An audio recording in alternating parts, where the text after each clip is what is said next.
Wisconsin Broadcasters Association Hall of Famer Bob Berry ruled Milwaukee's airwaves in the 60s and 70s. He spoke with countless musicians and celebrities over the years. Bob collected remarkable recordings of these encounters, which he's now sharing with the public. Here's Bob. George C. Scott, the C is for Campbell, was an actor, director, and producer, best known for his Academy Award-winning performance in the film Patton. He reluctantly talks about turning down that Oscar. He received 4 nominations for The Hustler, The List of Adrian Messenger, Dr. Strangelove, and The Bible in the Beginning. He also won several Tony nominations for roles that included Inherit the Wind.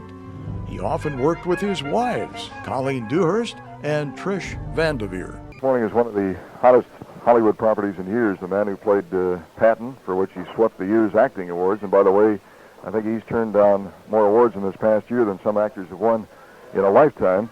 George C. Scott, my pleasure to interview this morning. About the awards that you did turn down, I know you've talked about it so many times. I'm sure you're sick of it, but our listeners haven't heard you say it. So could you explain why you did turn down the Academy Award? Well, you're right. Well, I'm so sick of talking about it. I don't ever want to hear about it again. I think it's pretty well known, my general feeling about it, but I was very gratified when they gave me the award, even over my objection. So what I did with it was I sent it to General Patton's daughter, Mrs. Patton, in Massachusetts, and she will ultimately see that it goes to the Patton Museum in Fort Knox, Kentucky. I think that's fine. You never seem to be straining, even when you're doing technically straining things like grief or rage. Is this something you learn with experience, something you've been working on, or is this something that comes natural to an actor? I think it's mostly, at least with me, it's a technical facility, one that you acquire over a number of years. I've been acting professionally for 22 years, so I should have learned something by now.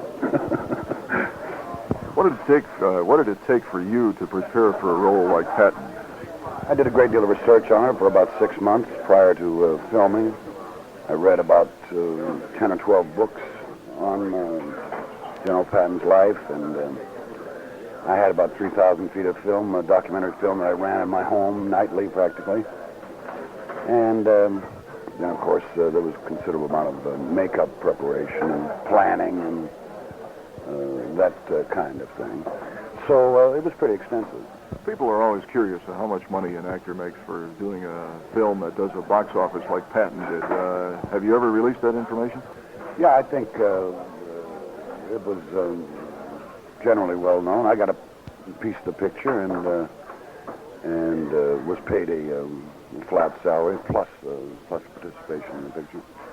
And the picture's done so well that it looks like I might make a little more money off of it. I hope I do. You're a very young actor. You're 43, is that right? 43. You seem like when you see in films, television, or motion pictures, it seems like you've been acting for 40 years. You're so experienced. Is there some kind of a method, a George C. Scott method? No, I wouldn't say so. I consider myself a very cold actor. By that I mean not what one would call an emotional actor. I try to keep myself totally separate from any part I play, and I walk into it and then I walk out of it and I forget about it. That's about all I can say about my method or methodology. When you were first learning how to act, did you steal from other actors at all? I think so. I think everyone does a little bit in the beginning. You learn from watching experienced and more competent actors, and I remember I think I stole a lot from Cagney and a lot from Muni and a lot from Eddie Robinson and people like that whom I admired. I think as you go on, you lose those things that you've acquired from other actors and kind of develop a style of your own. So this really would be advice then for... I think so, sure. People Why not, yeah. You have a way of revealing the character's true nature when you get into a role. Do you study this role completely? Yes, I think it varies with the kind of part one is doing. For instance, if you are playing a real person, an historical person such as General Patton, I think it requires considerable more research and that kind of thing than a simple fictional character would. But there's always a certain amount of preparation and penetration into the personality of the character, whomever he may be. Yeah. Are there any special tricks that you use in acting? No, I wouldn't think so. It's a little difficult to answer that. I've hoped I've never been a tricky actor, but I suppose one could fall into certain bad habits if you allowed yourself to. But I like to think that I resist that as much as possible. I read that you had a gimmick when you played in your first role on Broadway, and that was cracking your knuckles with either hand without putting the hands together. Now, right. I've never seen this done before. Could you do that for our microphone here this morning? Sure, if I can still do it. It's been a long time.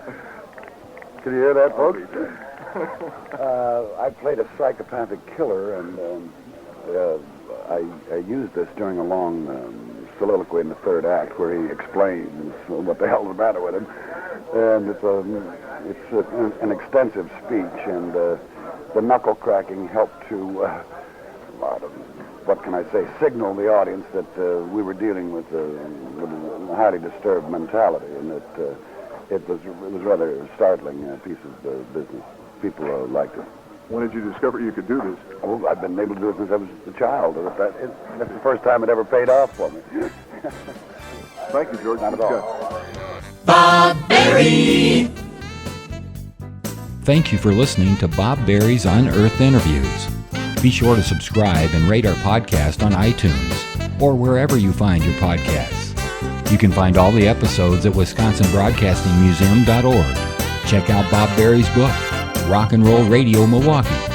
Book sale proceeds support Angels Kids Fund and Donate Life Wisconsin. The preceding program was made possible by a generous contribution from Terry Bond.